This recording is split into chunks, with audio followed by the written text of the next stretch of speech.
Okay, so welcome to this explainer. Today, we're diving headfirst into this totally invisible world of signals, just absolutely clashing right inside your own home. If you've ever dealt with those super mysterious tech glitches that seem to have literally no logical explanation, well, you are definitely in the right place. So, picture this scenario. You're working from home, you're right in the middle of a really important video call, or maybe you're just relaxing and streaming your favorite show. You walk into the kitchen, pop some leftovers in the microwave, hit start, and boom.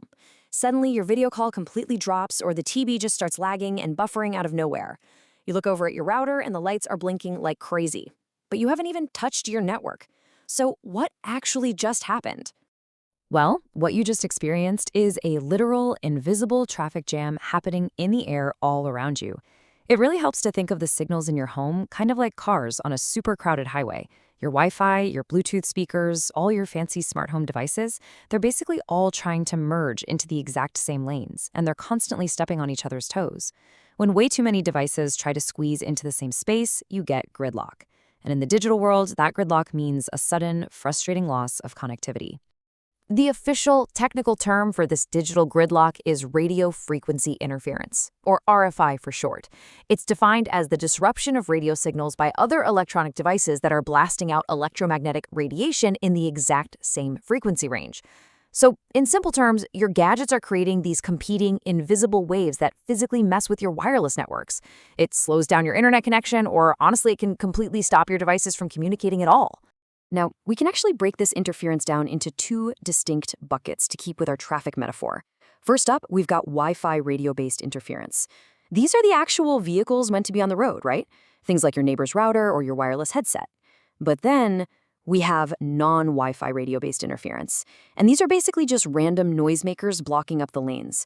We're talking about sources that were never ever designed to talk over radio waves in the first place. Things like your microwave or even fluorescent lighting, but they end up being incredibly noisy anyway. To really understand why this happens so much, we have to look at the highway itself. The 2.4 gigahertz frequency band is, without a doubt, the most crowded local highway inside your home. Why? Because it's the standard used by just a massive number of household and business devices. So it's incredibly prone to interference simply because, honestly, there's barely any room to breathe on that band. Literally, everyone is trying to use the exact same frequency to operate. In the middle of all this digital traffic, every single device you own basically plays one of two roles. It's either the source or the victim. The source is the device that's actually spitting out that rogue interference. The victim, on the other hand, is the electronic device that completely malfunctions because it accidentally acts as an unintended receiver for that junk interference. It's really just a classic case of being in the wrong place at the wrong time. So, you're probably wondering, what are the worst everyday offenders lurking around your house? Well, this list might actually surprise you a bit. Sure, you've got your typical baby monitors and cordless phones, but switching power supplies, those super bulky chargers we call wall warts, those are huge culprits. Same goes for LED and fluorescent lights, the AC motors inside your washer and dryer, and yeah, believe it or not, even your fish tank heater. A lot of these things were never built to communicate over wireless networks, but they still throw out a ton of electromagnetic noise. And here is the absolutely crucial point about how these devices actually spread all that noise. It's not just magically flying through the air directly from the device itself. The physical wires connecting your equipment, your power cables, your speaker leads, those connection cords, they are actually acting as hidden, unintentional antennas. They can either soak up the interference floating around the room, or they can broadcast the interference generated by whatever device they're plugged into. Pretty wild, right? But listen, we aren't just talking about a slow Wi-Fi connection or a YouTube video buffering anymore, because when RFI really hits your home, it can cause some high-stakes disruptions. This invisible interference is strong enough to completely jam your garage door opener, which is just great when it forces you to manually open it in the pouring rain.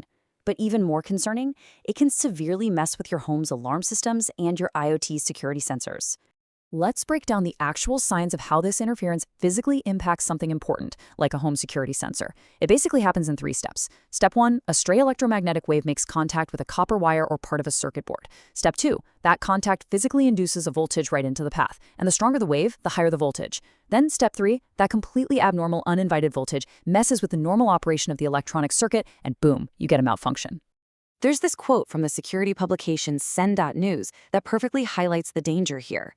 They say, symptoms are hard to predict. You may have false alarms, no alarms, trouble indications. It depends on the strength of the induced signal. Think about that for a second. A stray signal from a random household appliance or a power cord could completely disable your home alarm when you actually need it most, or trigger a terrifying false alarm at 2 in the morning. So yeah, it creates a very real safety risk.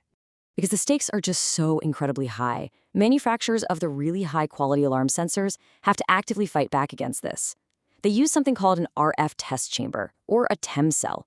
Basically, they lock their circuit boards in this chamber and just bombard them with the absolute fiercest radio frequency energy they're ever likely to face in the real world. This lets them finely tune the boards to resist RFI. But here's the massive catch. If you buy cheap, unrated sensors online for your home, there is absolutely no guarantee they have this kind of protection. Okay, so we know the risks, right? But how do we actually fix this stuff at home? Well, modifying the internal circuits of your electronics is a notoriously terrible idea. Taking the soldering iron to your own devices, or please don't do this, your neighbor's devices, is super risky and completely voids your warranties.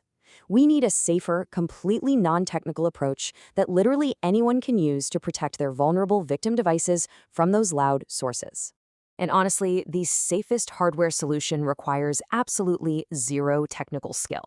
I'm talking about things called ferrite beads and split beads. They are basically just simple, highly magnetic filters. The absolute beauty of these little devices is that you literally just snap them or slip them right over the outside of the cables you already have. It's incredibly straightforward. Another really amazing trick is taking a power cable and looping it a few times through what's called a toroid ring.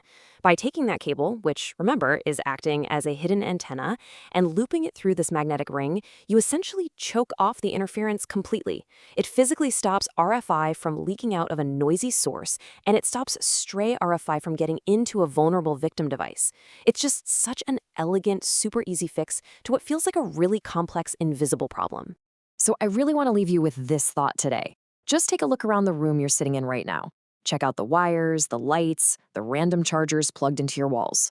Based on everything we've unpacked in this explainer, which of your devices is the hidden source secretly shouting into the void? And which one is the victim, quietly dropping its connection? Once you understand this invisible traffic jam, you're taking the very first step to finally clearing the road. Thanks so much for hanging out with me on this explainer, and I'll catch you next time.